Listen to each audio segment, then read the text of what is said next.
Students, how are you all? I hope that you all are good students. Today is your history class and history class में chapter number 2 आपका going on है, मतलब चल रहा है। और इसमें द कंपनी रूल एक्सपेंड के बारे में हम पढ़ चुके हैं। तो अब हम स्टार्ट करेंगे the Tipu Sultan the tiger of Mysore. The Tipu Sultan the tiger of Mysore, ये है टीपू सुल्तान की पिक्चर। इनको कहा जाता है द टाइगर ऑफ मैसूर। और ये है टीपू सुल्तान का toy the Tipu toys tiger.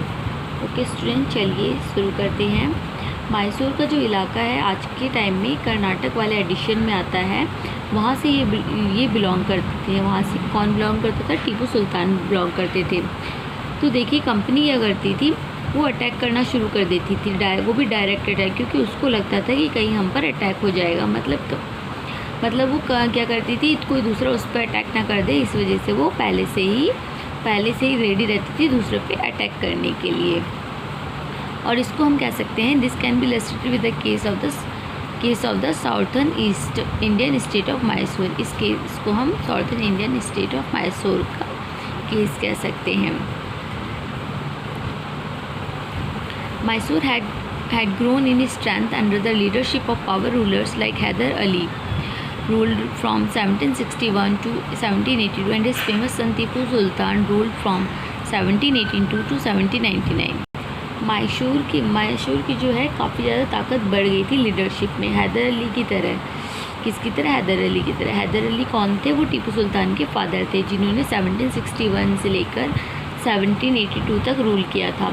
And इनका फेमस सन कौन था? टीपू सुल्तान थे, जो कि काफ़ी फेमस थे। उन्होंने 1782 से लेकर 1799 तक रूल किया था। In 1785 Tipu Sultan stop the export of his kingdom.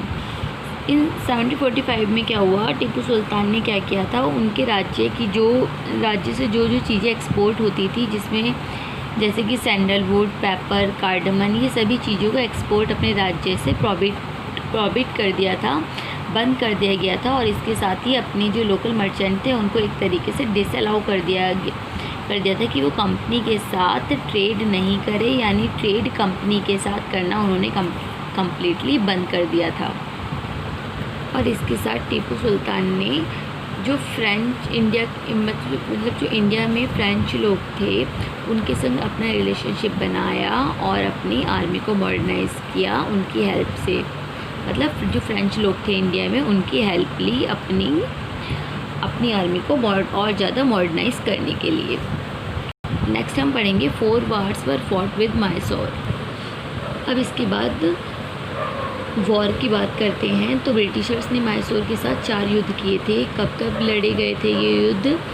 1761 से 1769, 1780 से 84, 1790 से 92 और लास्ट था 1799। और जो लास्ट युद्ध लड़ा गया था, जो कि लड़ा गया कहाँ था?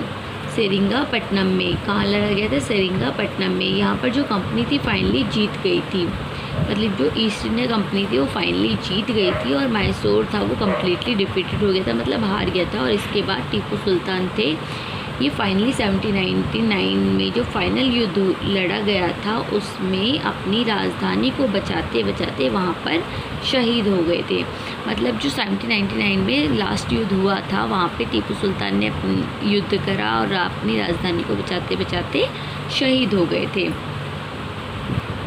और इसके बाद जो वहाँ पर पुरानी डायनेस्टी थी, क्योंकि देखिए जो ये हैदर अली आए थे वो वहाँ पर एक पहली डायनेस्टी हुआ करती थी वुडियर्स की, उसको हटाकर वो राजगद्दी पे बैठे, मतलब राजगद्दी पे बैठ गए थे। मतलब एक तरीके से पावर अपने हाथ में ले लिया था। मतलब उसको हटाया, वुडियर्स को हटाया और उसकी राजगद्दी पे बैठ गए और उसकी ताकत हथिया ली। तो जब यहाँ टीपू सुल्तान हार गए, उनका पावर चला गया, जो पुरानी डायनेस्टी थी वुडियर्स की, उनको एक तरीके से वापस राजगद्दी पर बिठा दिया गया और वहाँ पर इनके ऊपर सब्सिडरी अलायंस लगा दिए गए। मतलब अब यहाँ डायरेक्टली कंपनी का कंट्रोल कर दिया गया था। सब्सिडरी अलायंस मतलब यहाँ पे डायरेक्ट कंपनी का कंट्रोल होगा, वुडियर्स का कोई कंट्रोल नहीं होगा। Okay students.